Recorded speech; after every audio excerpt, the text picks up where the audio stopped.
سألنا أكتر من 500 مدرب عن متوسط مرتباتهم في مجال التدريب وأكتر المشاكل اللي بيواجهوها، والإجابات بجد صدمتني. في الفيديو ده إن شاء الله أنا هديلك السيستم اللي أنا مشيت عليه أنا ومدربين كتير غيري، والسيستم اللي أنا اتعلمته من منتورز في البيزنس وفي مجال التدريب، عشان تقدر تخرج من الحتة اللي 85% من المدربين مزنوقين فيها. أنا عبد الرحمن رفاعي، معد بدني وأخصائي حركي ومؤسس موفمنت ساينس أكاديمي. بقالي تقريبا 10 سنين شغال في مجال التدريب اهو، 4 سنين منهم شغال في التدريس في اعداد المدربين. يمكن الفيديو ده مش الحاجه اللي انا بتكلم عنها في العادي، الجانب اللي انا بتكلم فيه هو الساينس، ازاي الناس تبقى اشطر في شغلها، بنتكلم عن العلوم بشكل عام. ولكن لما سمعت وشفت الارقام حسيت ان الناس فعلا محتاجه الفيديو ده. الناس عشان تتعلم محتاجه تعمل فلوس، وناس محتاجه تعمل فلوس عشان تتعلم. حاسس ان في سايكل كده محتاجين نكسرها عشان نعرف نروح في حته، خاصه ان الماركت بتاع التدريب ماركت كويس جدا وبيكبر جدا وفي بوتنشال رهيب قوي لاي حد عايز يعمل حاجه. المجال لسه اخضر، احنا لسه كلنا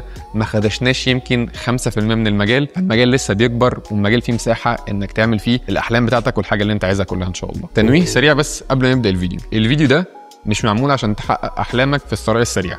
الفيديو ده مش اللي هو ازاي توصل من 0 ل 10 مليون جنيه بدون روت في 3 خطوات في 3 شهور. لا، مش ده الفيديو ده للناس اللي عايزه تقدم قيمه حقيقيه، والناس اللي عايزه تعمل فلوس في مجال التدريب بجد. مشكله السن الصغير مشكلتنا كلنا كمان، احنا في مصر، احنا هنتكلم منتهى الجد. يعني الظروف الماليه مش احسن حاجه والارقام بتقول كده، انا مش كلامي. احنا بس هنتكلم في الفيديو ده ازاي نعمل فلوس، بس مش ازاي نعمل فلوس وبس، هيعلمك ازاي انا عرفت اعمل فلوس الحمد لله في مجال التدريب، وازاي الناس اللي حواليا كلهم، الناس اللي انا بشوف ان هم قامات في مجال التدريب، الناس اللي انا بتعلم منها، ازاي وصلوا للبيك ده. لان في ناس بتعرف تعمل فلوس بسرعه بس بتفلس بسرعه.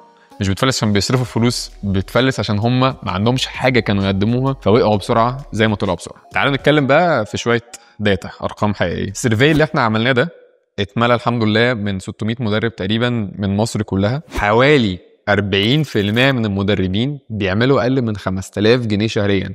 انا لما شفت الرقم ده يعني حبيت افهم عايز اعرف الناس دي منين. يعني احنا كنا مقسمين الناس ل4 خانات، انت يا اما ساكن في او شغال انا اسف في القاهره والجيزه في منطقه عاليه الدخل، يا اما القاهره والجيزه في منطقه متوسطه او منخفضه الدخل، يا اما في المحافظات برضو حته عاليه او حته منخفضه الدخل. فاحنا مقسمينهم ل4 كاتيجوريز او 4 خانات. 85% من المدربين في مصر كلها بيعملوا اقل من 15000 جنيه في الشهر. طبعا يعني الفلوس مش هي لوحدها هي الحاجه، في حاجه اسمها بركه، دي حاجه حقيقيه مش ملموسه، بس دي حاجه حقيقيه فعلا. 15000 جنيه للاسف دلوقتي في العصر اللي احنا فيه رقم قليل، فان 85% من المدربين اللي بيعملوا الرقم ده، دي حاجه انا شايف ان هي صعبه. لان المجال بتاعنا بره مصر هو مش مجال منخفض الدخل، مش هقول لك ان هو مجال عالي الدخل برضو، في ناس بتعمل ارقام اللهم بارك مش طبيعيه، بس المجال بشكل عام بره مصر مجال بيتعمل فيه فلوس above average او اعلى من العادي شويه. فاللي انا شايفه في مصر ده معناه ان احنا لسه بس مش عارفين الماركت بتاعنا نكبره بسرعه، فكل واحد يبقى ليه حصه اعلى من الماركت، والناس تقدر باذن الله تعمل دخل يناسب احتياجاتها. يعني هو ده ببساطه. يعني حاجه مهمه في الداتا اللي عندنا ان احنا لما نيجي نبص بس على الناس اللي في المحافظات في الاماكن المنخفضه ومتوسطه الدخل، بنلاقي ان حوالي 60% بيعملوا اقل من 5000 جنيه في الشهر. فده رقم طبعا صعب جدا، خاصه ان العيشه في المحافظات اي نعم ارخص شويه من القاهره والجيزه، بس اللي زي الرقم ده ما ياكلش عيش. وده منطقي جدا لان 30% من الناس اللي في المحافظات شغالين في مجال التدريب بارت تايم، مش شغالين بدوام كامل، شغالين 4 ساعات في اليوم، او شغالين مش كل يوم، يعني عندهم وظيفه تانية من الاخر، لانه محدش يقدر يعيش ب 5000 جنيه بس في الشهر. مقارنه بده بقى لما نيجي نبص على القاهره والجيزه، المناطق عاليه الدخل، بتلاقي هنا الارقام مختلفه شويه. بتلاقي ان متوسط الدخل حوالي 15000 جنيه هنا، ده متوسط. والفئه اللي بتاخد من 0 ل 5000 جنيه لا تمثل اكتر من 12.5%. دي لوحدها بتحمل معنى كبير قوي. دي لوحدها معناها ان وجودك في مكان مناسب بيخلي دخلك بيعلى او بيقل حسب المنطقه والشريحه الاجتماعيه والقدره الشرائيه بتاعت الناس اللي حواليك في المنطقه دي. لما تيجي تبص على الشرائح الاعلى من 15000 جنيه هتلاقي ان حوالي 50 ل 60% منهم قاعدين في القاهره والجيزه. فده معناه ان المحافظات الدنيا فيها صعبه جدا، وفي اماكن في القاهره والجيزه الدنيا فيها صعبه جدا. ولكن يعني الهدف اللي انا بقول لك المعلومه دي ليه، انا بس بشرح لك الداتا عشان تبقى فاهم انت فين من المجال بتاعنا. دي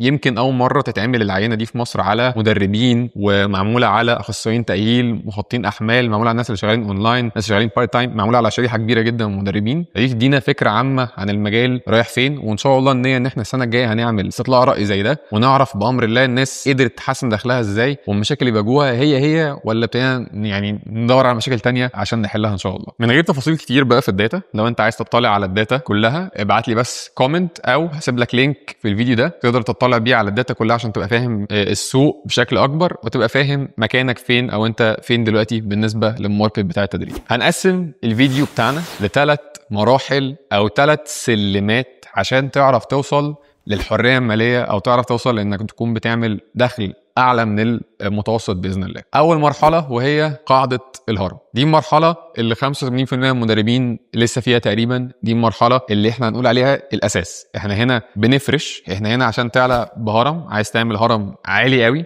لازم تكون قاعدته عريضه قوي. فاحنا هنتكلم ازاي تعمل قاعده مظبوطه علشان تقدر توصل بالانكم بتاعك لاعلى ليفل ان شاء الله تقدر عليه. اول مرحله احنا بنسميها المرحله اللي انت بتسرفايف فيها، مرحله بس ان انت بتجيب مصاريفك، ان انت بتجيب الفلوس اللي داخل على قد الرايح، قادر تصرف على نفسك. تاني مرحله وهي مرحله البيلدينج، هنا بقى المكنه ابتدت تطلع قماش، هنا انت بتعمل فلوس اعلى من احتياجك شويه، هنا انت ابتديت بقى عندك كلاينتس بتوعك، هنا انت ابتديت تبقى حد بتعمل المتوسط او بتعمل فلوس مخليك عايش عيشه مش متضايق منها. والليفل الثالث بقى وهو الليفل بتاع السيستم، هنا انت فعلا بتبني سيستم او نظام كامل عشان تفضل مكمل بيه ان شاء الله. الليفل الثالث هو مبني على الليفل الثاني يكون مظبوط والليفل الاولاني يكون مظبوط. مش قادر استرس على ده كفايه، بس صدقني المشكله بتاعت الناس ان الناس مش قادره تصبر. اصعب مرحله هي اول مرحله بتاعت ان انت مفيش فلوس، انت لسه بادئ في مجال التدريب، او انت لسه مش كوميتد قوي، انا لسه مش ملتزم، انا لسه مش خلاص انا هكرس حياتي في مجال التدريب. انت ايد هنا وايد هنا، شغال الصبح حاجه او انت خريج حاجه تانية، لسه مش عارف تبقى يلا انا اخش في مجال التدريب 100% وهو ده اللي انا هعيش منه.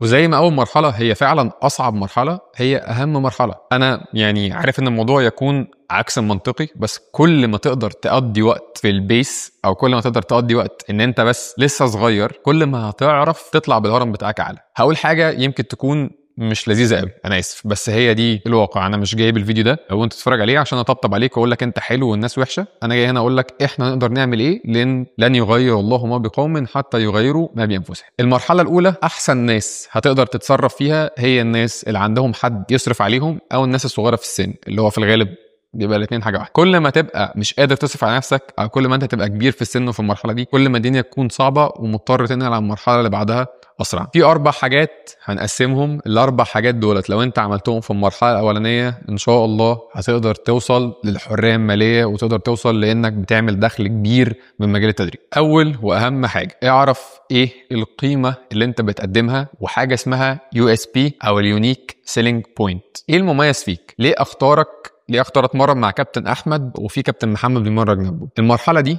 السوق فيها كله بيبيع برخص التراب. هتلاقي حد ما عندوش تيم، هو شغال لوحده ويبيع 3 شهور ب 500 جنيه وب 1000 جنيه وبياخد 3 شهور عليهم شهر. الناس كلها هنا بتتخانق خناقه اسعار. ليه؟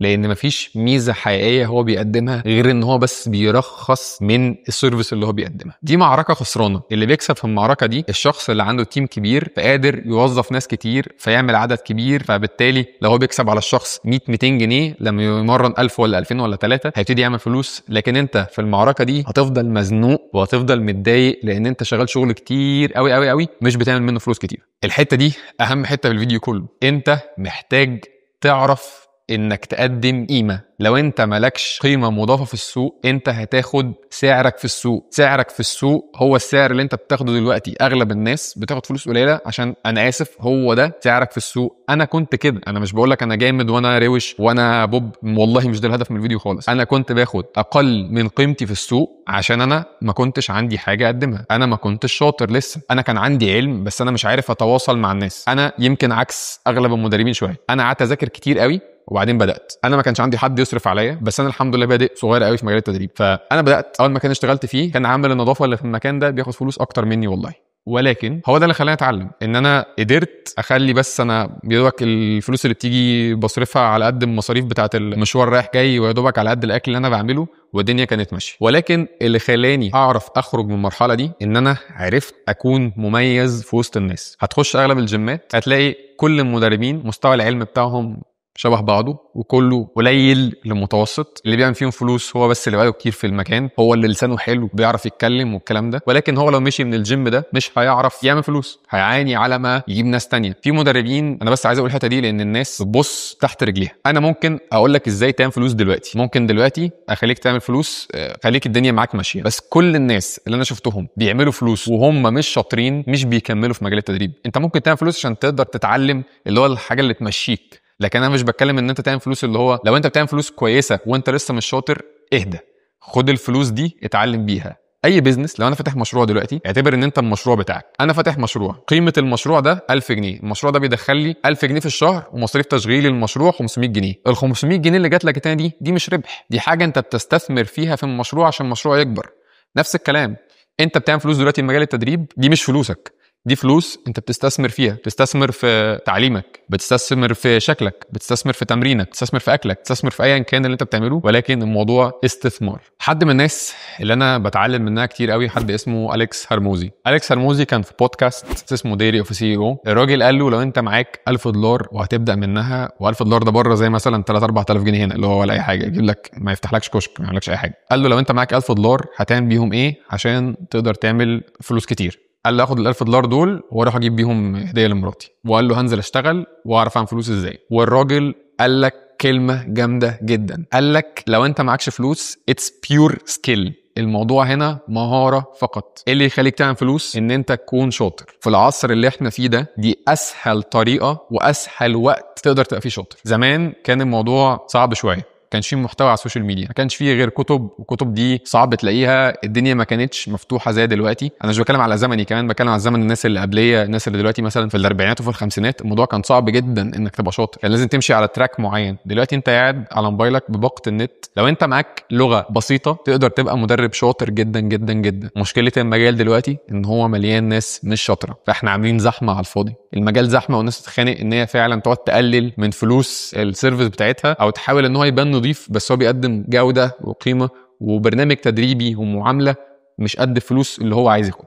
طيب تبقى شاطر ازاي؟ عندك مليون طريقه. هقول لك الطرق اللي انا مشيت بيها، وهقول لك الطرق المتاحه دلوقتي اللي ما كانتش متاحه على ايامي كمان. اول حاجه، انت عندك محتوى على السوشيال ميديا مجاني من كتير من المدربين، انا وغيري وزمايلي كتير جدا بيقدموا محتوى بالعربي. طب لو انت عندكش مشكله في اللغه، اللي ما عندوش مشكله في اللغه ما عندكش اي بارير انك تكون شاطر، ما عندكش اي مشكله. المشكله الحقيقيه بتكون عند الناس اللي ما عندهاش لغه، الموضوع بيكون صعب. ودي برضو حاجه مهمه كده على جنب، لو انت اللغه بتاعتك مش حلوه روح حسنها دلوقتي النهارده. انا مش عارف اللغه، الكورسات اللي موجوده دلوقتي ايه اللي تخلي الدنيا كويسه، ولكن انت عندك خش اسال شات جي بي تي، او عندك دولينجو، وعندك ابلكيشنز، وعندك انت واصحابك. احنا كنت بقعد انا واصحابي على القهوه، نقعد نفس القعده اللي احنا قاعدينها دي، نقعد نتكلم بالانجلش. قعدنا نعمل كده شهر، 3-4 مننا راحوا اشتغلوا كول سنتر بيقبضوا فلوس ساعتها 3 أضعاف او 4 أضعاف اللي كانوا بيقبضوا الكول سنتر اللي شغال بالعربي، وكنا لسه عيال 18 و19 سنه. فرجوعنا لنقطتنا، الانجليش هيساعدك جدا انك تكون شاطر، لانك مش مضطر تدفع فلوس عشان تكون شاطر. طيب لو انت عندكش مشكله في الانجليش وما عندكش مشكله في الفلوس، في شويه كورسات وشويه حاجات تقدر تاخدها دلوقتي. الموضوع رخيص جدا، مش غالي قوي، وتقدر تبقى شاطر منه. في ورش عمل دلوقتي موجوده اونلاين، ورش عمل موجوده اون جراوند تقدر تروح تحضرها. هتلاقي تكلفه الورشه 1000 جنيه 2000 جنيه حاجات كده. انت لو لميت شويه الورش عمل اللي في السوق دي، انت هتكون مدرب شاطر. لو انت بتاخدهم وتذاكرهم وبتركز وبتطبق وبتكتب برامج، انت بقيت مدرب شاطر. وده ياخدنا للنقطه الثانيه، كل الجيمات النظيفه والانديه النظيفه والعملاء النضاف اللي قادر تدفع فلوس بيدوروا على مدربين شاطرين ومش لاقيين. فتاني نقطة هي انك تكون موجود في البيئة المناسبة.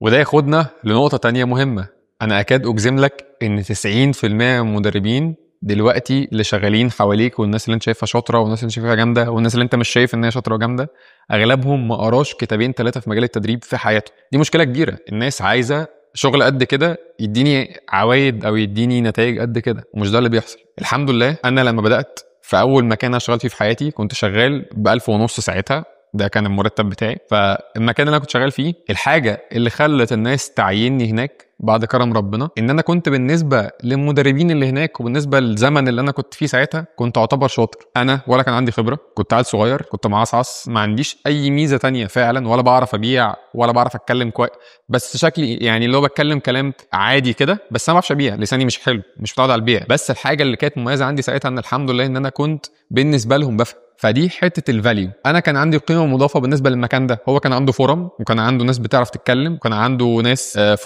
كان عنده كل الحاجات التانية، بس كان عنده خانه محدش بيملاها. ما كانش عنده الخانه بتاعه الناس اللي بتفهم في التدريب، الناس اللي عارفه تتعامل مع حالات صعبه شويه. لو جاي لك حد عنده حاجه مش مظبوطه، دي ساعتها الحاجه اللي كانت مخلياني الحمد لله اعرف اشتغل في مكان.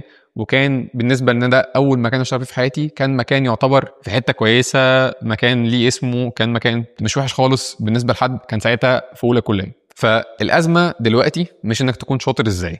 انا كنت ساعتها واخد كورس، كان دي كل الفلوس. انا كنت قايل لبابايا ساعتها انا عايز اخد كورس، وكانت الفلوس اللي انا خدت بيها الكورس دي كان ده الفند كله اللي هو هيديهولي، وكان كورس بجد ارخص كورس موجود في السوق. فده كان هو ده الفند اللي هو اداهولي، خدت بيه الكورس ده، ومن ساعتها الحمد لله وانا شبه معتمد على نفسي. اشتغلت من سنه اولى كليه، ومن سنه تانية كليه الحمد لله، وانا بصرف على نفسي فولي الحمد لله يعني. فاعرف ازاي يكون عندك قيمه مضافه، اعرف السوق محتاج ايه. السوق محتاج ناس شاطرين بيعرفوا يتكلموا، شكلهم حلو. السوق مبقاش زي زمان انا محتاج ابقى فورمه وطالع على مسرح، ولا محتاج ابقى معايا دكتوراه وهندسه في التدريب. الموضوع مش بالشهادات، الشهادات اكيد بتساعد، الشهادات اكيد بتفرق، بس العلم، في علم موجود في شهادات روح خدها، بس في النهايه في علم كتير موجود على الانترنت، في علم كتير انت ممكن تروح تسال اي مدرب انت شايف ان هو شاطر وانت متوسم فيه خير، قول له ايه الكتب اللي انت قريتها، قول له دلني ابقى شاطر ازاي. دور على منتور، دور على حد يعلمك، دور على شله صحاب تذاكروا سوا. احنا في الكليه كنا 4 5 صحاب، كنا بنعمل كل واحد فينا يذاكر توبيك ونروح نشرحه لبعضينا. فدي الحمد لله الحاجه اللي خلتنا عرفنا نوصل لحاجه حلوه في حياتنا وفي مجال التدريب. لو انت عديت اول نقطه وانت عرفت تبقى عندك قيمه مضافه، عرفت ايه الحاجه المميزه اللي فيك اللي تخلي الناس تختارك انت دونا عن بقيه المدربين، بعيدا عن ان انت بتقدم خدمه ارخص، انت بتقدم فعلا خدمه احسن وبجوده اعلى. انت تبتدي دلوقتي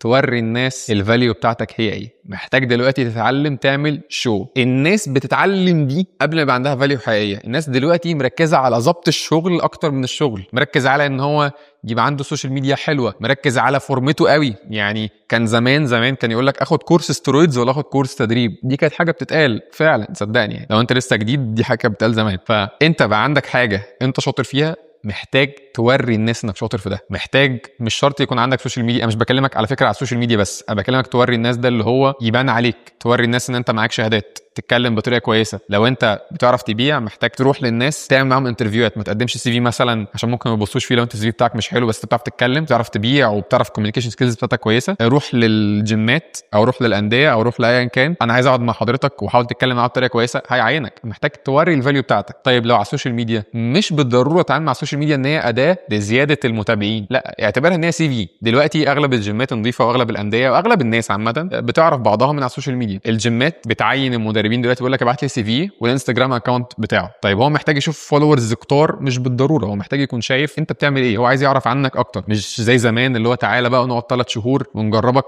ما بقاش ده اللي دارج قوي دلوقتي. لو انت عندك سوشيال ميديا، هو هيشوف على السوشيال ميديا انت بتعمل ايه، اللي هو بس انت هتمرن ابن خالتك. ابن خالتك ده عنده كرش والدنيا صعبه، هتخسسه، هتقول له تعالى حماده همرنك ببلاش 3 شهور، تاخد منه صوره الاول وصوره بعد كده، واعمل ده مع 3 4 صحابك او مع نفسك او مع ايا كان. هتوري بس ان انت بتعرف تعمل حاجه. فالسوشيال ميديا هي عباره عن اداه توري بيها اللي انت بتعرف تعمله. طب انت بتعرف تتكلم، اعمل فيديوهات تتكلم فيها. طب انت شكلك حلو في التمرين، اتمرن ووري الناس انت شكلك حلو في التمرين. فهي اعرف ايه الحاجه المميزه اللي عندك، اشتغل عليها لحد يبقى عندك حاجه مميزه. تاني خطوه انك توري الناس الحاجه المميزه اللي عندك، وده اللي هيخليك ان شاء الله يبقى عندك فرص احسن وتتعامل مع ناس عندها قدره ماليه اعلى من الناس اللي انت اوريدي بتتعامل معاها. طيب تالت واخر خطوه في الليفل بتاع قاعده الهرم، اللي هو الليفل الاولاني اللي احنا فيه، محتاج تلاقي بيئه مناسبه. لما بصينا على الداتا ولقينا اغلب الناس بتعاني في المحافظات ومش عارفه تلاقي دخل كويس، دي عشان فرص التدريب هناك قليله. خلي بالك التدريب بالنسبه لناس كتير رفاهيه، فلو انت في منطقه ما فيهاش دخل عالي، فاللي انت بتقدمه مش كل الناس تبقى عايزاه. يعني مثلا لو انت قاعد في محافظه او في قريه، مش بالضروره هتلاقي 1000 شخص مقتدرين جاي منهم يدفعوا فلوس كويسه في التدريب، وال1000 شخص دول بيخدم عليهم كام مدرب. لو في مثلا 10 مدربين فحصه كل واحد في الماركت 100 متدرب، ده على اساس ان هم 1000 يعني اللي هيتمرنوا. فنقي بيئه حاضنه كويسه. هل ده معناه انك تسافر بره مصر؟ لو دي فرصه سافر بره مصر. زمان ما برشحش قوي انك تسافر بره مصر، بس يعني كبرنا، في فرص فعلا بره، ومجال بيتطور جوه مصر وبره مصر. مجال التدريب اقسم بالله مجال جميل جدا ومليان فرص، ولسه بره حتى في امريكا اللي سبقنا ب 20 سنه في مجال التدريب الموضوع لسه الكيرف بيعلى مش كيرف بينزل، في زيادات لسه في المرتبات، والمجال لسه بيكبر في كل انحاء العالم، مش بس في امريكا ومش بس في مصر، ده في الوطن العربي كله. طيب ازاي تلاقي بيئه العمل المناسبه؟ لما بقول بيئه العمل انا اقصد بيها الجيمات الكويسه، العيادات الكويسه، الاكاديميات، النوادي، او حتى الكلاينتس الكويسين اللي انت لما تتعامل معاهم يكونوا مريحين ومقتنعين بيك وبيدوا لك الفلوس المناسبه للخدمه اللي انت بتقدمها. عايز بس اكرر تاني ان صدقا الاماكن النظيفه احنا بنقعد ندور فيها على مدربين يليقوا بالمكان. مش بتكلم بس ان هو يبقى شكله كويس، ولا ان هو يبقى عنده مش عارف مين على انستجرام، ولا بيعمل ايه، ولا لا، بتكلم على مدرب يكون شاطر فعلا. احنا بنتعب ان احنا نلاقي مدربين شاطرين، الموضوع مش سهل لان مفيش مدربين شاطرين كتير في المجال، وفي ناس شاطره بس شاطره بس يعني هو قاري بس او واخد كورسات بس ما بيعرفش يتكلم، بس مدهول. فاحنا بندور على تركيبه معينه كده. التركيبه دي فيها كذا شق. اول حاجه النولج دي اللي هو شطارتك بمنتهى البساطه. انت مدرب شاطر قد ايه؟ شاطر ده بنتكلم علميا وتقنيا، وانك تعرف تتعامل مع الكلاينت، تعرف تقول له اوامر تدريبيه، بتعرف تكتب برامج مظبوطه، فاهم تشريح، فاهم اناتومي، العلوم الاساسيه. جوه النولج دي بنبص على الشهادات. هل الشهادات اهم حاجه؟ انا حد بقدم شهادات وانا حد صاحب اكاديميه وبقول لك صدقا الشهادات مش اهم حاجه. وفي الداتا اللي احنا جمعناها في 600 مدرب اللي احنا سالناهم عدد الشهادات لا يتناسب طرديا مع زياده معدل الدخل. دي حاجه حتى يعني قلت ها، وبعد كده قلت ما منطقي، لان في ناس بتاخد شهادات من باب الشهادات، وفي ناس بتاخد ورش عمل عشان تبقى خدت ورشه العمل وخلاص، في ناس بتروح تاخد حاجات عشان يبقى معاها حاجات، لكن هو مش بياخد الشهاده عشان يتطور، مش بيدور على الشهادات اللي تفيده، هو بيدور على الشهادات اللي شكلها لذيذ. فده بالضروره مش بيخلي ان انت تعمل فلوس اكتر من مجال، لان انت مش تبقى اشطر. بعد الشطاره بيجي كوميونيكيشن او مهارات التواصل، او اللي احنا بنسميها سوفت سكيلز، المهارات الناعمه. ايه السوفت سكيلز؟ انت بتعرف تتكلم ازاي مع الناس، بتعرف تبيع ولا لا، سيلز سكيلز، بتعرف تبيع الخدمه بتاعتك ولا لا، بتعرف تسوق للخدمه بتاعتك بشكل كويس ولا لا، بتعرف تقنع الناس، بتعرف تخلي الناس تكمل تدريب معاك ولا لا، اللي هو الريتنشن. يعني راجل اشترك شهر، هتعرف بطريقتك تهندل الراجل وتخليه يعرف يقعد معاك شهر واثنين وثلاثه ويحبك ويبقى مبسوط انه قاعد معاك، ولا مش هتعرف تعمل ده؟ دول حاجتين مهمين جدا، وانا ممكن نقول دول اهم حاجتين، وصدقا اللي بيجتمع عنده الاثنين دول ده حد جامد، من غير ما اتكلم على بقيه الحاجات، بس اللي بتجتمع عنده الاثنين دول بيكون حد جامد. لان دي يا اما الناس هجاصين، انا اسف في الكلمه، فهو بيعرف يبيع لك الهوا، هو مش شاطر بس هو بيحسسك ان هو شاطر، هو بيبيع لك وعامل فورمه مش عارف مين وعنده انستجرام ايه وركبك الزحليقه وهو مفيش اي حاجه، هو ما بيقدمش اي حاجه. او في ناس على قدر من العلم بس هو جادد، ما بيتعاملش مع بني ادمين كويس، ما بيعرفش يتكلم، شكله مدهول زي ما قلنا، ايا كان، بس هو اللي عنده الاثنين دول انت اوريدي حد بوب.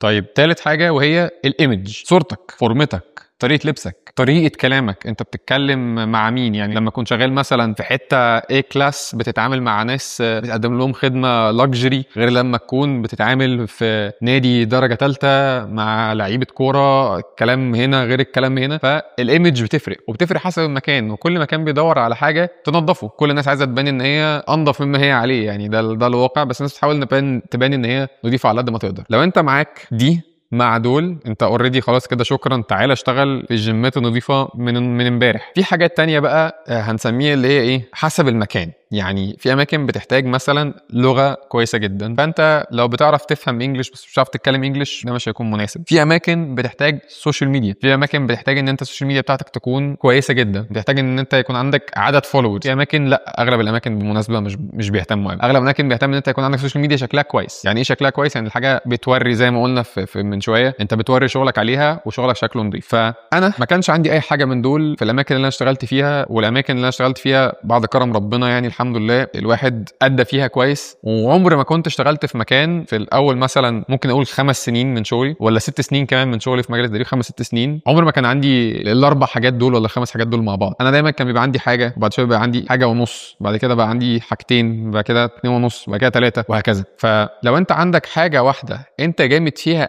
قوي، انت بالفعل تقدر تشتغل في مكان. لو انت عندك حاجتين انت جامد فيهم، انت خلاص كده بقيت بوب. فانت محتاج تعرف انت جامد في ايه وايه اللي وقع منك، وتبتدي تشتغل عليه. وكل ما يكون عندك يعني اعتبر ان هم 4-5 جرادل، كل ما يكون عندك جرادل مليانه اكتر كل ما الدنيا تكون احسن. واعرف الاماكن او البيئه اللي انت رايح لها محتاجه انهي جرادل مليانه. في اماكن محتاجه النولج اهم حاجه، في اماكن محتاجه الشكل اهم حاجه، في اماكن محتاجه السوشيال ميديا اهم حاجه. كل مكان محتاج حاجه معينه بتفل الجاب او بتملى الحته الناقصه عنده، او دي الحته اللي هو بيدور عليها. فاعرف الاماكن اللي انت عايز تكون فيها والحاجه اللي انت يعني اصل كله بيشتغل وكله بيعمل فلوس. اللي عنده دي لوحدها هيشتغل في مكان، اللي عنده دي هيشتغل، اللي عنده دي هيشتغل، اللي عنده دي يشتغل. ولكن اللي عنده اكبر قدر من الورق، اكبر قدر من الجرادل المليانه، يقدر يشتغل في اي حته، ولما يروح اي حته يقدر يحط رجل على رجل ويقول لهم انا عايز كذا، فاشتغل على نقصك. قبل ما ننقل على النقطه اللي بعدها، في نقطه اضافيه جت في دماغي كده وانا بصور الفيديو، لان دي من نعم ربنا علينا ومن الحاجات المهمه انك تلاقي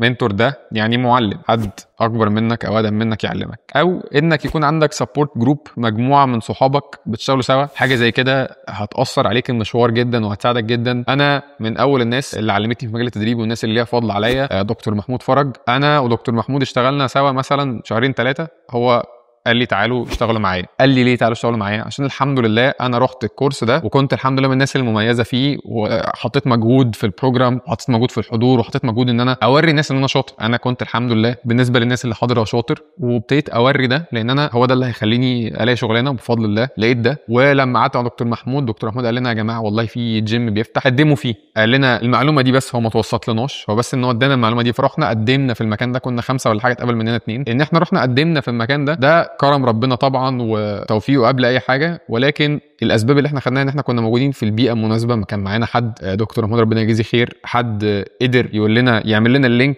ينططنا النطه دي، يقول لنا روحوا هناك. واحنا الحمد لله وريناهم ان احنا شاطرين، ووريناهم ان احنا عندنا حاجات مميزه عن السوق، فقبلونا. والمكان اللي انا اشتغلت فيه ده كان من اكتر الاماكن اللي علمتني وخلتني اشطر بكتير وفهمتني حاجات كتير عن السوق. فحاجه يعني الحمد لله كانت تجربه كويسه جدا، بدات بان انا اكون في البيئه الصح اللي كنا قلنا عليها من الاول، وان انا عندي منتور او حد بيعلمني. دي حاجه الحمد لله نعمه كبيره، اسعى فيها ودور عليها وربنا يكرمك فيها باذن الله. نخش بقى على المرحله الثانيه. المرحله الثانيه دي احنا بنقول ان المرحله الاولى بتخلص لما انت تبقى مصاريفك جايه، بتعمل اقل دخل ممكن يخلي الدنيا شغاله، الدنيا يا دوبك ايه اللي جاي على قد اللي رايح. المرحله الثانيه هي اللي انت بتبتدي يبقى فيها بتعمل فلوس اكتر شويه، انت مش بتكيت، انت بتعمل ازيد من احتياجك. وزي ما قلت لك لو انت في بيزنس اي حاجه بتيجي ازيد من احتياجك انت بتزقها تاني في البيزنس عشان البيزنس يفضل يتطور. فهنا هنتكلم عن شويه حاجات اللي تخليك تبقى مدرب مميز، لانك بالفعل لو انت وصلت للنقطه دي انت المفروض تكون مدرب مميز اوريدي. هنعلمك ازاي او هنوري لك ازاي لو انت مدرب مميز تبقى مدرب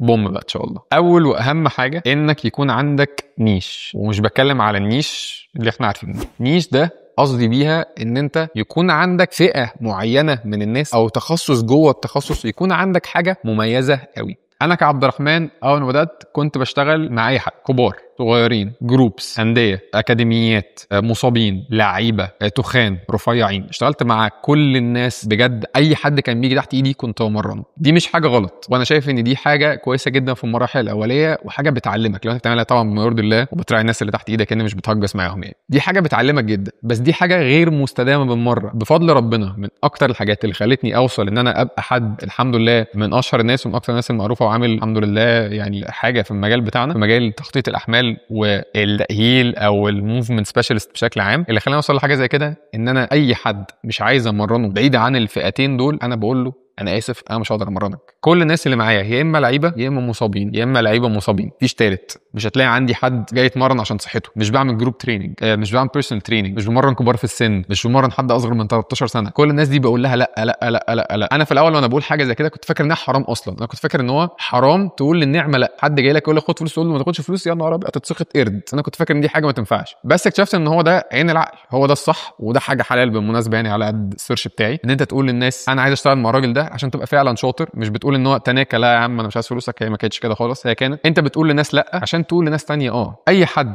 انت مش عايز تشتغل معاه بتقول له انت بتضيع وقت في حاجه انت مش عايز تكمل فيها، فانت بتقول له ليه؟ عشان يبقى معاك فلوس وخلاص. مش ده الهدف. انت لو عايز توصل لليفل عالي قوي محتاج تتعلم تقول لا، محتاج تتعلم تقول لناس معينه انا مش احسن حد امرنك. انا دلوقتي لو حد جاي لي عايز يطلع عضلات هقول له انا فعلا مش من التوب 20 كوتشز في مصر اصلا اللي يقدر يساعدك في حاجه زي كده، لان انا بطلت اشتغل في الشغلانه دي، بطلت حتى اقرا الساينس اللي بينزل في حاجه زي كده، بعدت عنها، ما بقاش ده تخصصي. انا مدرب 100%، ولكن انا بقيت عارف البيسك او عارف الاساسيات في الحته دي عشان انا سخرت كل طاقتي وكل مجهودي وكل وقتي في ان انا اتعلم ازاي اشتغل مع الرياضيين والمصابين فقط. فابدا كجنراليست، ابدا كممارس عام، اشتغل بالعرض، اشتغلت بالعرض فتره، ابتدي اختار المجموعه اللي انت عايز تشتغل معاها، الناس اللي انت مستريح لها، الناس اللي شبهك. لو انت لعيب اشتغل مع لعيبه، انت حد عندك تجربه في انك كنت مليان وخسيت فانت حاسس ده وقادر تساعد الناس اللي كانت كده، اعمل ده. بس رجاء اختار نيش، اختار حاجه او 2 3 بالكتير قوي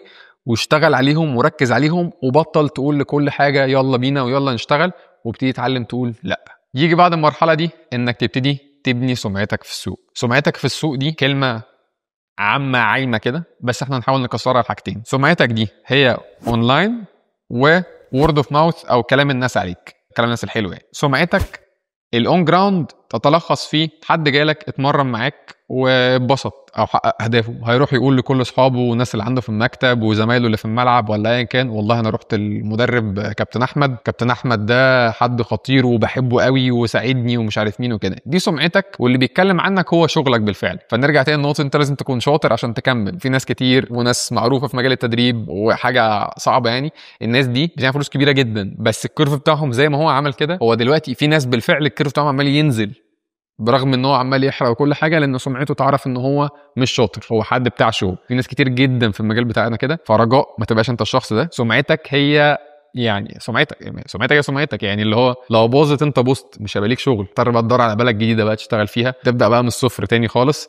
لان سمعتك بقت وحشه. فانت مش محتاج توصل لمرحله زي دي، انت محتاج تكون شاطر، حقق نتائج على الصغير. النتائج دي لو انت ما عندكش موبايل، ما عندكش سوشيال ميديا، ما عندكش نت في البيت، وانت جاي لك 10 اشخاص الجيم بعتهم لك، ال10 دول انت اهتميت بيهم قوي واديتهم اعلى قيمه، هم هيجيبوا لك صحابهم وهم بيتكلموا عنك وهم هيعملوا لك الماركتنج اللي انت محتاجه. بالنسبه للشق الثاني من السمعه وهو شق السوشيال ميديا، ده شق هنعمله فيديو منفصل ان شاء الله، استنوا الفيديو الجاي. كنت المفروض اقول لكم ده في اخر الفيديو عشان تقعدوا كده، بس يعني مهم يعني. فان شاء الله هيبقى في فيديو عن السوشيال ميديا، ازاي تبدا في السوشيال ميديا. ولكن زي ما قلت لك السوشيال ميديا الناس فاهمها غلط، مش شرط ان انت تكون انا بنزل فيديوهات عشان تفايرل ولازم احط الهوك واصور بالمايك البويا مش عارف مين والكاميرا اللينس 90 على 600. لا، انت محتاج سوشيال ميديا تتكلم عنك. انا مثلا حد بيتمرن معايا وعايز يرشح لي حد صاحبه، وحد صاحبه ده ما يعرفنيش، فبيقول له ده كوتش عبد الرحمن، حتى بص بقيت له لينك الانستجرام بتاعي. فدي طريقه بتجيب لي ناس. السوشيال ميديا هو الشخص اللي اشترك صاحب اللي بيتمرن معايا ده هو ما يعرفنيش، بس هو السوشيال ميديا بتاعتي كانت عامل فارق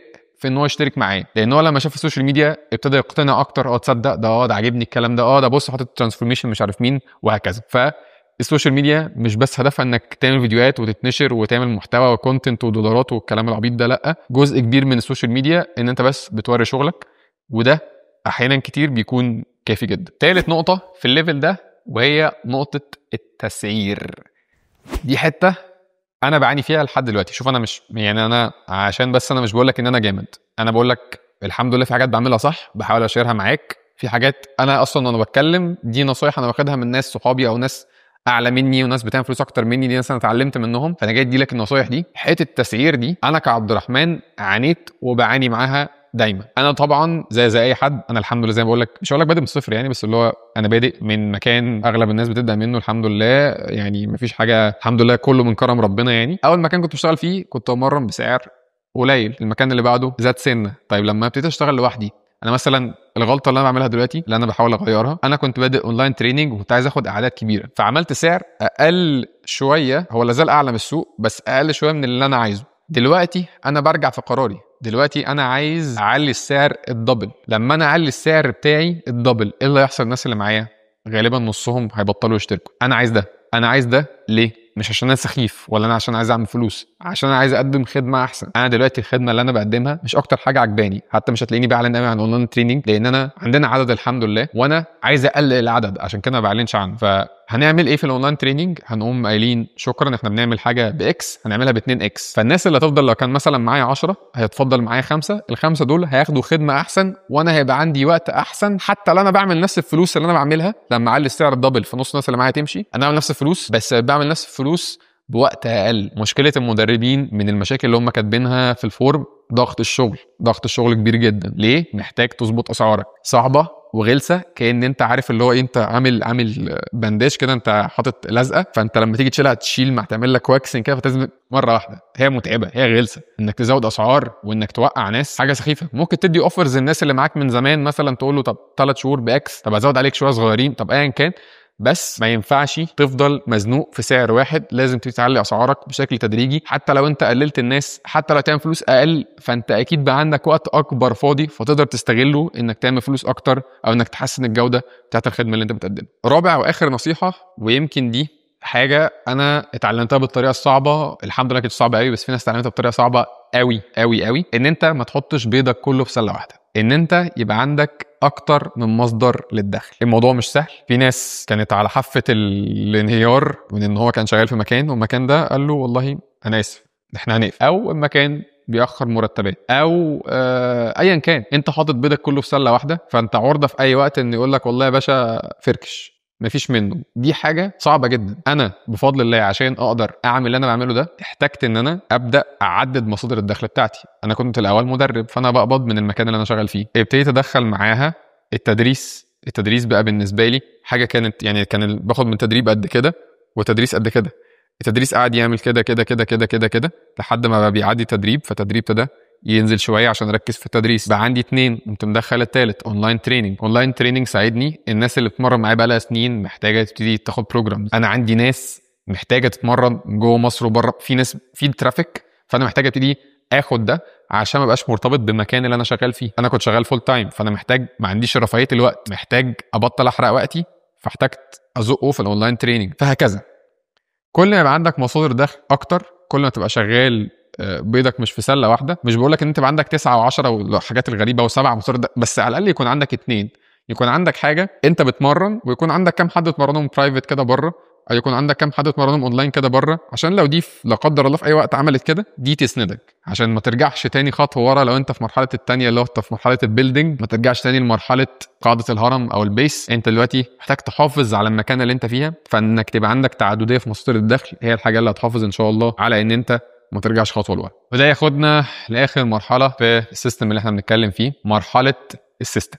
ان انت يكون عندك نظام، ان انت يكون عندك طريقه عمل ثابته، تقدر تعمل حاجه اسمها سكيلينج تبتدي تتوسع باللي انت بتعمله. حد من الناس اللي انا بتعلم منهم كتير قوي ومن المنتورز بتوعي في مجال التاهيل، وحد من الناس اللي بالنسبه لي ملهم جدا لان هو يعتبر البايونير او من الناس المحدثه في مجال التاهيل يعني، وحد عمل فلوس كويسه جدا وعامل شغل في البيزنس بتاعه تحفه، عجبني جدا. فكنت مستضيفه في بودكاست وسالته ازاي الناس تتعلم تعمل سكيلينج او تتعلم ان هي تكبر البيزنس بتاعها. رد عليا وقال لي دونت سكيل. قال لي الناس مش محتاجه تتعلم تسكيل، الناس محتاجه تتعلم تبقى شاطره الاول. لو انت بقيت شاطر والدنيا ابتدت تبقى زحمه عليك، ساعتها انت وصلت للمرحله الثالثه. تعرف امتى انك محتاج تكبر الدنيا، تعرف امتى انك محتاج خلاص وصلت للمرحله الثالثه، لما يكون معاك فائض من الدخل، او لما تكون وصلت للمرحله ان انت اتزنقت. انا دلوقتي الشغل كتير عليا والدنيا كويسه فاينانشلي، بس انا تعبان. هنا دي المرحله اللي انت محتاج تبني فيها السيستم بتاعك. من سنتين تقريبا لما الحمد لله السوشيال ميديا بتاعتي ابتدت تشتغل، بقى عندنا ترافيك، بقى عندنا شغل، بقيت في فرص بتجيلي،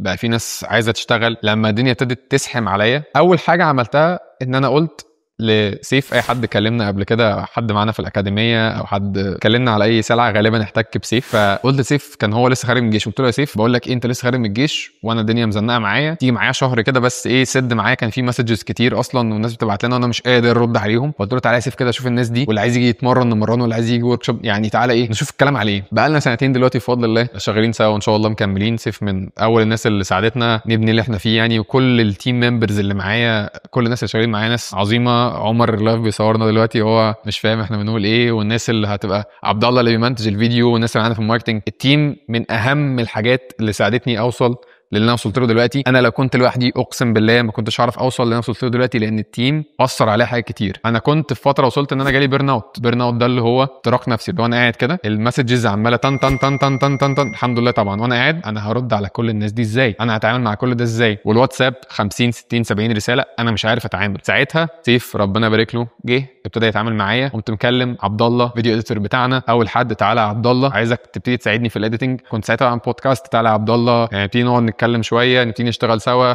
افهمه دماغي ماشيه ازاي، ومن هنا بدانا. فاول واهم خطوه في السيستم انك تبقى عندك تيم. انا ضد فكره الوان مان ارمي. انا مش شايف ان انت تقدر كشخص تبقى جيش وتعمل سيستم لوحدك. شايف ان دي حاجه صعبه جدا، ومش انا، ومش شايف ان هي حاجه مستدامه اساسا. انا مش عارف، ما شفتش انا حد وان مان ارمي لحد دلوقتي وصل لحاجه انا بقول واو يا نهار ابيض انت ازاي بنيت الامبراطوريه دي، او ازاي بنيت الليجاسي، او اللي هو الحاجه اللي تتورث، او عملت حاجه عظيمه وطلع حد لوحده عملها. دايما بيبقى الموضوع عباره عن تيم. مشكله الناس في المرحله دي ان هم دي بقى بتبقى امراض قلوب، دي مش بتبقى حاجه بزنسيه. الناس بتبقى فاكره ان اللي هيجي ده حد جاي يشاركه في رزقه، او اللي هو انا هديله فلوس عليه، طب ما انا ممكن اعملها انا، وحاجات من دي كتير. واكيد الناس سمعت ده، والناس بقى اللي بتنافسن على موظفينها، والموضوع الصعب ده. التيم اللي معاك هي ناس بتدي لهم، لو انت مثلا دماغك عايزها 100%، فانت بتدي للاديتور 20% من دماغك، خد اعمل لي ده. وعبد الله دلوقتي هو اشطر مني في الايديتنج 1000 مره. عبد الله بيجي يمسك الفيديو، هو بيشوف فيه حاجات وبيعمل حاجات انا ما اقدرش اعملها، مع ان احنا كنا بادئين الايديتنج ده سوا. فانا جايب ناس في كل حته انا بعملها، ناس اشطر مني في اللي انا بعمله. الناس دي يا اما ناس جديده، لو انت لسه مش قادر تدفع فلوس كتير، هات حد وعلمه وابداوا سوا، او هات حد جامد لو انت معاك فلوس وعندك الملاءه الماليه، يعني هات حد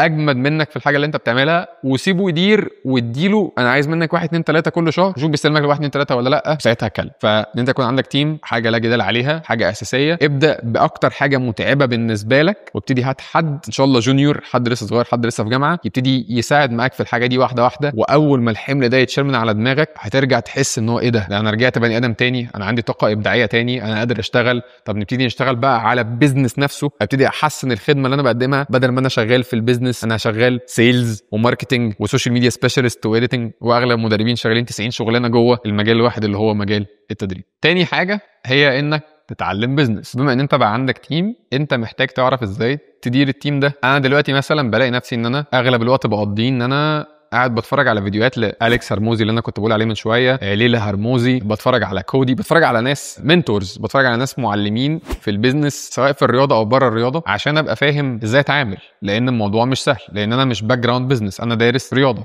فمحتاج دلوقتي ابتدي افهم بيزنس اكتر واكتر، وهو ده اللي يخلينا ان شاء الله او اي حد في المرحله دي يقدر يكبر اللي هو بيعمله، بان هو لازم يكون دارس بيزنس، فاهم تسويق، فاهم كل الحاجات اللي بعيده عن الشغل التكنيكال بتاع التدريب. ثالث نصيحه في مرحله السيستم او المرحله الاخيره اللي احنا بنقولها هنا في الفيديو ده، دي للاسف الناس بتبدا بيها. دي حاجه الجيل الجديد، حد مش عايز اقول الفاظ مش لذيذه يعني، بس حد اللي هو ايه حطها في دماغهم كده، اللي هو انت محتاج يكون عندك باسيف انكم او دخل سلبي. يعني ايه دخل سلبي؟ يعني حاجه انا بعملها بتجيب لي فلوس من غير ما انا اكون موجود، ان هو مثلا زي استثمار في البورصه، انا حاطط في الاسهم كذا وده اخش انام والسهم عمال يعلى. دي حاجه اسمها باسيف انكم. امتى تبتدي تعمل باسيف انكم؟ في المرحله دي. هي دي المرحله اللي انت محتاج تبتدي تقايد وقتك بفلوس. خلال المرحلتين اللي فاتوا، المرحله الاولانيه والثانيه، انت ايه الحاجه اللي عندك؟ وقت ومجهود. انت حد لسه صغير، انت لا تملك شيء غير وقتك ومجهودك والطاقه اللي جواك، هتقعد تزق فيها لحد ما الطاقه دي تخلص. انت دلوقتي محتاج وقتك اتملى، محتاج تبتدي تعمل فلوس او تعمل اوتكم او تعمل انكم من غير ما تكون بتحرق من الوقت بتاعك. هنا يجي مرحله الباسيف انكم. طيب ايه هو الباسيف انكم؟ انك تبتدي تعمل حاجات مش بتهلك في وقتك. مش بالضروره باسيف اللي هو معناها اللي هو ما فيهاش شغل خالص، سيبك من الكلمه دي. انا قصدي حاجات بتدي مردود عالي من غير ما تحرق وقتك. بمعنى لو انت بتمرن بس 1 تو 1، بطل تعمل 1 تو 1، اعمل سمول جروب تريننج. خلي اقل ساعه معاك بتمرن فيها 3 أو 4 أو 5 شبه بعضهم. فالوقت اللي عندك في اليوم بدل ما هو انت كنت بتاخد 1 1 1 1، لا، هتعمل سعر تدريب البيرسونال تريننج دبل او تريبل السعر العادي اللي انت كنت بتعمله، وتخلي السعر بتاعك هو للجروبس بتاعت الشخصين او 3 أو 4 او ايا كان اللي انت عايزه. فكده وقتك هيبتدي يتظبط من غير ما تخسر الفلوس اللي انت بتدخلها. بدل ما كنت بتحرق 10 ساعات عشان تعمل 10 جنيه، بقيت تحرق 5 ساعات عشان تعمل نفس ال 10 جنيه. من الحاجتين الاساسيين اللي انت ممكن تبتدي تستثمر فيهم او تبتدي تفكر فيهم هي الكورسز الاونلاين. احنا عندنا للاسف انعدام في الكوادر اللي بتتكلم في مجال التدريب. الكوادر اللي عندنا اللي بتتكلم في مجال التدريب يتعدوا على صابع الايد. الناس اللي عندنا بتتكلم او بتنشر المعلومات بتاعتها قليله جدا. في مساحه كبيره ان انت لو عندك معلومه قد كده، لو انت مثلا عندك 10 نصايح او بروجرام مثلا تمشي عليه وانت عارف ان الناس بتاعتك كلها تمشي عليه بتخس، او مثلا عندك فكره ازاي تفتح حوض لو انت فوق مثلا ال 21 سنه وبتعلم الناس ومرنت 50 60 واحد وعرفوا يفتحوا حوض وهم كبار، ايا كان الحاجه الجامده اللي انت بتعرف تعملها، حطها اونلاين وابتدي بيعها. دي من احسن الحاجات اللي انت ممكن تعملها عشان تحسن مصادر الدخل بتاعتك، سواء كانت دي برامج تدريبيه الناس بتشتريها اونلاين وبتنفذها هي، او حاجه تمبلت مش محتاجه منك جهد، او حاجه فيها شويه سرفسه صغيره، او سرفسه من التيم بتاعك مش شرط انت. دي حاجه من الحاجات اللي تخليك تقدر تسكيل وتكبر قوي من ان انت تكون بتعمل مثلا، لو انت كنت بتعمل 1 اكس، احنا بنتكلم هنا دلوقتي انك تعمل 10 اكس 100 اكس و1000 اكس لو انت عرفت تظبط حاجه زي دي. لان هي دي المرحله اللي احنا فيها بنتكلم. لو انت كل اللي فات ده مثلا الانكم بتاعك عمال يزيد كده، في المرحله الثالثه الانكم بتاعك مش ماشي بنفس الكيرف ده، الكيرف بتاعك مختلف تماما عن المراحل اللي فاتت. في نهايه الفيديو لو انت وصلت لحد هنا اشكرك، وده معناه ان انت حد فعلا عايز يحسن من نفسه، لان احنا ما بقاش عندنا قدره ان احنا نكمل فيديوهات طويله، الناس كلها تيك توك بوظ لها دماغها. ابدا اعمل بالنصائح اللي احنا قلناها، ابدا انك تدور على الفاليو اللي انت بتقدمها، ابتدي وري للناس الفاليو اللي انت عندك اوريدي. ما تتكسفش من شغلك، ما تتكسفش انك توري الناس انت جامد في ايه، ما تتكسفش من صحابك انك تبدا السوشيال ميديا فاصحابك هيقولوا ايه. محدش مهتم، اللي عايز يعمل حاجه بيعملها، والناس دي هي لما انت تعمل حاجه جامده هيجي يقولوا لك ايه ده يا ابني، ده انت جامد وعلمنا واحنا كنا معاك من داي 1. فيعني اهم حاجه انك ما تاخدش الفيديو ده اللي هو سمعنا كلام كويس، لا، خش نفذ. احنا مش مطالبين بالنتائج، برجع تاني واقولها لكم، احنا مطالبين بالسعي. المهم ان احنا نسعى صح، وان الله يحب اذا عمل احدكم عملا ان يتقنه. فاحنا في الفيديو ده بنتكلم عن اتقان العمل، ازاي تشتغل كويس، ودي اول حاجه احنا قلناها، انك تكون اوريدي مميز وحد شاطر. كل اللي بعد الكلام ده كلام مش عارف اقولها ازاي، يعني كل الكلام ده ما يجيش قبل الفاليو. انا ضد ان انت تكون مدرب بتمرن 1000 انسان، ولا مدرب جامد وبيعمل ملايين في الشهر وانت مش شاطر. انا شايف ان ده مش حاجه اخلاقيه اساسا، حتى لو الناس شايفه ان ده نجاح وشايفه ان ده جمدان. انا شايف ان انت في النهايه انت في ايدك امانه، لازم تكون قد الامانه دي وتكون بتعمل اللي عليك، وان شاء الله ربنا هيكرمك. ربنا يبارك لك في رزقك ويبارك لي في رزقي ويبارك لنا كلنا اللهم امين. والمجال بتاعنا مجال فعلا كبير قوي، وقدامنا فرص كتيره قوي. احنا 100 مليون مصري. لو انت شايف ان السوق بتاعنا صغير، الاسواق الخليجيه والاسواق العربيه، الناس تتكلم عربي، الاسواق كبيره، الدنيا فيها فرص عمل كتيره والرزق كتير. الرزق لو انا بعمل ملايين وانت بتعمل ملايين وكلنا نعمل ملايين، المجال يقضي ده والدنيا تقضي ده. المجال مش صغير خالص، والناس اللي عايزه تتمرن كتيره جدا. فربنا يرزقنا ويرزقكم. فشكرا ليكم. الفيديو الجاي ان شاء الله هيكون عن السوشيال ميديا، لو انت مهتم بقى فاعمل بقى حاجات اليوتيوب دي، اللي هو فعل زر الجرس وسوي سبسكرايب ولايك واكتب لنا كومنت لو انت استفدت بجد، ده حاجه بتساعدنا يعني. ولو عايز سامبل او عايز الداتا اللي احنا اتكلمنا عنها في اول الفيديو بتاعت مشاكل المدربين ومتوسط الاجور والكلام ده، عشان تبقى عارف انت فين من الماركت، سيب لنا كومنت او شوف اللينك اللي انا حاطه في الديسكربشن. سلام عليكم.